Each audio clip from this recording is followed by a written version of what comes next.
Hola, bienvenidos. En esta ocasión quiero volver a un tema kantiano. Kant, como siempre se nos ha dicho, es un filósofo importante porque es un filósofo que nos hace pensar. No importa los muchos errores que pueda contener. Lo que sí importa es tener presente esos errores. No hipostasiar al filósofo, mostrarlo como lo que es, parte del proyecto de la humanidad de pensar tanto a sí misma como al universo en su totalidad. Bien, ¿qué tema kantiano quiero tratar ahora? Kant nos dice en la crítica de la razón pura que hay cuatro condiciones que conjuntamente son tanto necesarias como suficientes para que se dé la unidad de la percepción de las cosas de la experiencia. ¿Cuáles son esas cuatro condiciones? No pretenderé explicarlas aquí, solamente las planteo como prolegómeno a lo que voy a comentar en esta ocasión. Esas cuatro condiciones de la unidad de la experiencia sensible son, como todos saben, todos los lectores de Kant y todos los que llevaron un curso de Kant y todos los que han visto infinidad de cursos acerca de la crítica de la razón pura en YouTube, son cuatro condiciones y esas condiciones son el espacio, el tiempo, las categorías y la percepción. Esas son las cuatro condiciones necesarias y suficientes para que se dé la unidad de la percepción de la experiencia, de los objetos de la experiencia. Bien, Kant en su obra póstuma nos va a decir que hay una condición adicional a estas condiciones. Es decir, Kant se da cuenta de que hay una ausencia en el proyecto crítico de la crítica de la razón pura. Falta una condición. Por supuesto, los muchos lectores de Kant, que más que leerlo, lo hipostasían, lo idolizan, hacen con él cualquier cosa excepto lo que él hizo con los anteriores filósofos, criticarlo, pensar lo que nos dice, nunca se dan cuenta de esto y seguramente ni siquiera les importa. Es, como dicen algunos, una minucia más dentro de un sistema vetusto que en realidad no sirve para nada y quizás sea cierto esto de que no sirva para nada, excepto para pensar. Bien, ¿qué es la condición que falta en este proyecto crítico de Kant?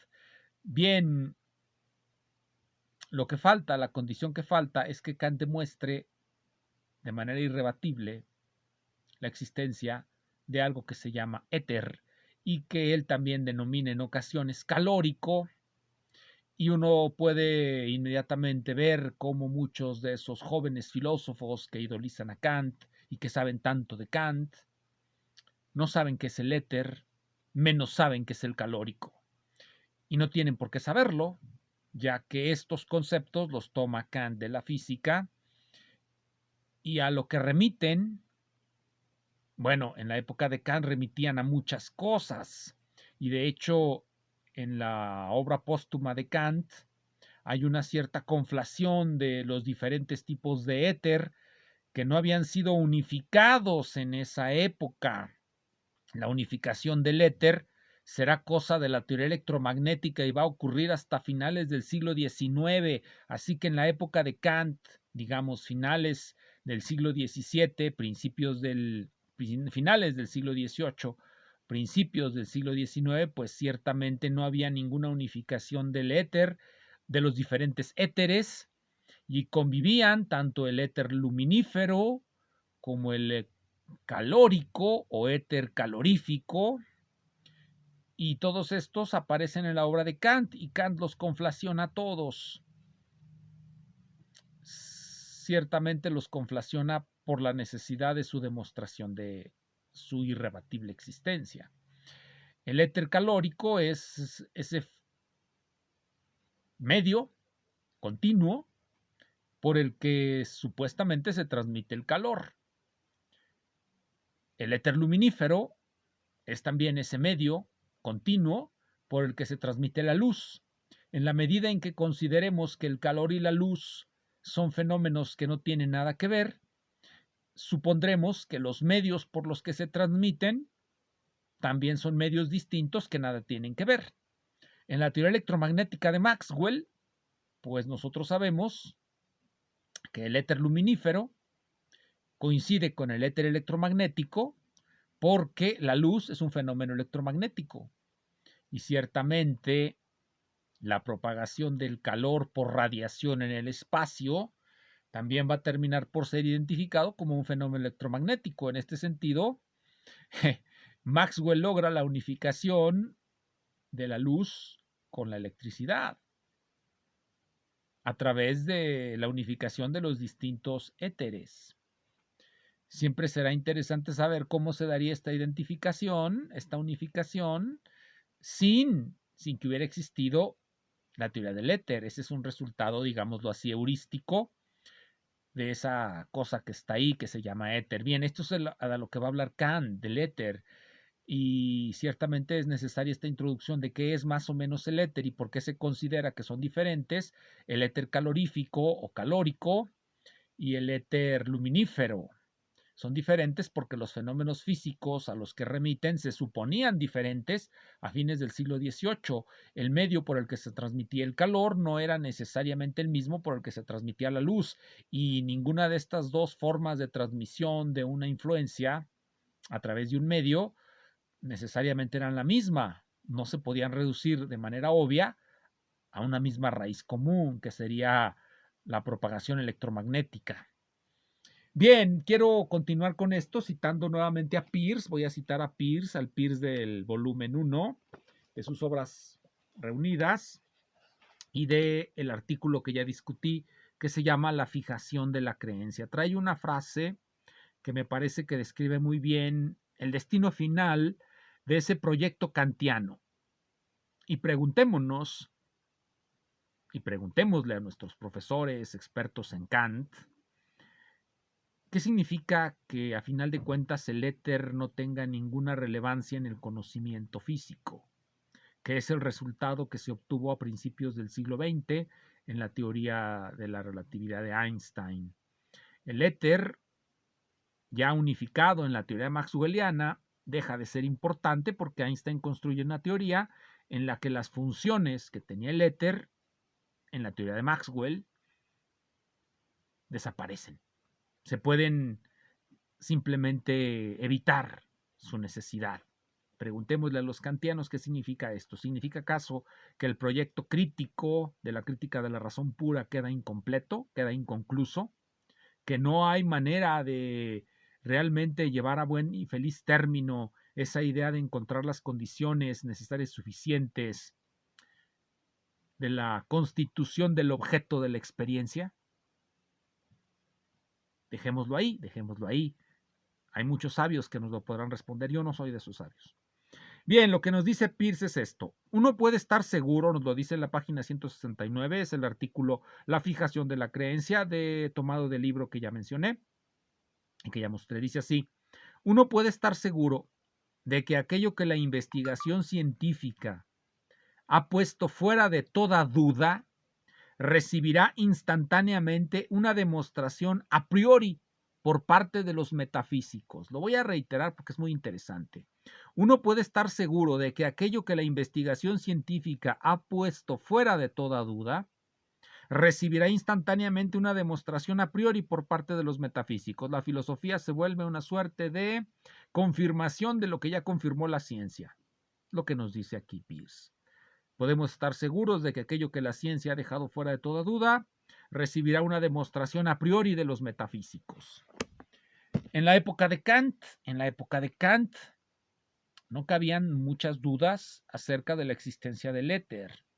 Sobre todo, no cabía ninguna duda de que era la única manera de explicar la acción de la fuerza gravitatoria, de las fuerzas que no son de contacto en la mecánica, más que utilizando el éter para de esa manera reducir las fuerzas concebidas como de acción a distancia, porque uno no sabe cómo están actuando. La fuerza gravitatoria, por ejemplo, es una fuerza de acción a distancia.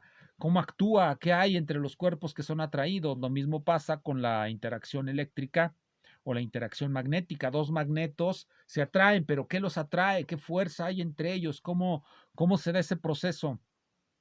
Bien, el éter es la manera en cómo se reducen las fuerzas de acción a distancia a fuerzas de contacto y el espacio deja de estar vacío. El espacio euclídeo deja de estar vacío, se llena de una sustancia que se va a denominar éter. Kant nos va a demostrar en este libro, encontré este libro por ahí y de repente lo empecé a hojear y encontré esa demostración. Como todas las demostraciones de los metafísicos, es una demostración apodíctica. Ya lo había encontrado antes. Este libro se llama Transición de los principios metafísicos de la ciencia natural a la física. Ya había encontrado este tipo de discusiones antes en un libro que mostraré en otro video, un libro de un autor que se llama Michael Friedman. Conviene que presente varios libros de Friedman en otro video. En este no, en este me quiero centrar directamente en las ideas de Kant, ya que empezar a discutir a Friedman es empezar a discutir cuál es la naturaleza y la posición del éter dentro de la filosofía crítica, dentro del sistema perseguido por la filosofía crítica. Este se llama Transición de los principios metafísicos de la ciencia natural a la física. Hay, como ya mencioné, un vacío que no se nota. Bueno, pues es que en esos sistemas metafísicos nada se nota, excepto su creador es el que los nota. La mayoría de los que leen esos sistemas metafísicos los hipostasían y los leen como la última palabra, la última verdad. Lástima, bueno, lástima, eso es lo que sucede con muchos. Entonces, en este libro encontramos en varias partes varias demostraciones contundentes de por qué debe existir el éter. Aquí he separado algunas de esas demostraciones. Por ejemplo, para poder llegar a un teorema que enuncia, al menos en la página 222, aquí se los pongo nomás para que vean que sí dice teorema, uno de tantos con su prueba. Y aquí quiero, antes de comentar el teorema y la prueba, recordar lo que dice Kant también en la crítica de la razón pura. La filosofía no es matemáticas. Solamente la matemática tiene y ofrece teoremas. Vean otro video mío para hablar de esta distinción entre matemática y filosofía. De hecho, Kant en este mismo libro se molesta o trata de corregir un error que comete Newton en el título de sus principios filosóficos, principios matemáticos de la filosofía natural. Dice Kant, en la medida en que sea una filosofía natural, no tiene principios matemáticos de la filosofía natural, dice Newton, le corrige Kant, en la medida en que sea una filosofía natural, no tiene principios matemáticos, y en la medida en que tiene principios matemáticos, no es una filosofía natural, es una física. Dice Kant, distingue entre la filosofía natural de la física. La filosofía natural, por supuesto, será una filosofía, en ese sentido será necesariamente, pues, ¿cuál más? Para Kant, una filosofía trascendental y por lo tanto no podrá demostrar, porque solamente la matemática demuestra, como él mismo dijo en la crítica de la razón pura. Bien, pero aquí tiene un teorema que pretende demostrar la existencia de algo, del éter. ¿Qué dice el teorema? Es interesante lo que dice el teorema. Dice así, y es necesario dar siempre largas explicaciones de por qué cree esto Kant. Hay que recordar que para Kant el espacio vacío no es ni puede ser objeto de la experiencia. El objeto vacío no puede ser objeto de la experiencia. Y, aunque esto está siempre abierto a discusión, el objeto vacío no solamente no puede ser objeto de experiencia, sino que no puede permitir el movimiento. En la medida en que el movimiento es por contacto, pues para que haya un movimiento necesita haber, dice Kant, una fuerza, aunque con esto él, por supuesto, está olvidando la primera ley de Newton. El movimiento se puede dar sin la presencia de fuerzas, como cualquier chico de preparatoria les podré explicar. La primera ley de Newton nos dice que el movimiento es una forma de existencia de la materia. La materia se mueve por sí sola sin necesidad de fuerzas. Pero bueno, olvidemos eso, olvidemos eso. Para Kant, el movimiento, las fuerzas producen el movimiento y estas solamente pueden actuar por contacto. Entonces, el espacio vacío no puede permitir la experiencia, debe de estar lleno. Esa es más o menos la idea. Pero vamos a ver cómo la dice él. Las materias primordialmente motrices presuponen una estofa penetrante que llene el entero espacio cósmico como condición de posibilidad de la experiencia de fuerzas motrices en dicho espacio. Voy a reiterarlo, el fraseo kantiano siempre es un poco complicado. Las materias primordialmente motrices, es decir, las materias que se mueven, presuponen una estofa penetrante, el éter, que llena el entero espacio cósmico. Aquí estofa, esta traducción es de Félix Duque. Estofa significa o remite a un tejido muy fino que llena los huecos de otro tejido. Por eso el éter es como una estofa. Llena los huecos que pueda haber en el espacio. Ese gran espacio vacío está lleno de éter, es la estofa que lo llena. Una estofa penetrante que llena el entero espacio cósmico. Y esa estofa penetrante que llena el entero espacio cósmico, nos dice Kant, es una condición de posibilidad de la experiencia de fuerzas motrices en dicho espacio. Como comenté hace un momento, esto vale pues para el movimiento que requiere de fuerzas, donde se encuentran presentes aceleraciones. El movimiento libre no requiere de fuerzas, por lo tanto no requiere de esa estofa. ¿O sí? ¿Quién sabe? Enigmas. Esta estofa primordial, nos dice aquí, forma parte de la transición de los principios metafísicos de la ciencia natural a la física. No es fingida hipotéticamente para explicar los fenómenos, sino que se trata de una estofa demostrable categóricamente a priori. Como dice Peirce, pues todos los metafísicos nos van a dar siempre demostraciones a priori. Y trae una prueba. Dice así más o menos. El movimiento de la materia en el espacio vacío no es objeto de experiencia posible. Es decir, si acaso existe movimiento en el espacio vacío, digamos, el movimiento de los objetos que prevé la primera ley de Newton, este no es algo que podamos, digámoslo así, experimentar. El movimiento en el espacio absoluto no es experimentable. El espacio absoluto no sería una estofa, no sería un éter. ¿Quién sabe qué sería? No hay tampoco, en consecuencia, transición de lo lleno a lo lleno a través de lo vacío. No puede haber, pues, para los sentidos ningún movimiento ni tampoco ninguna fuerza que mueva a éste, sino en un espacio lleno de materia.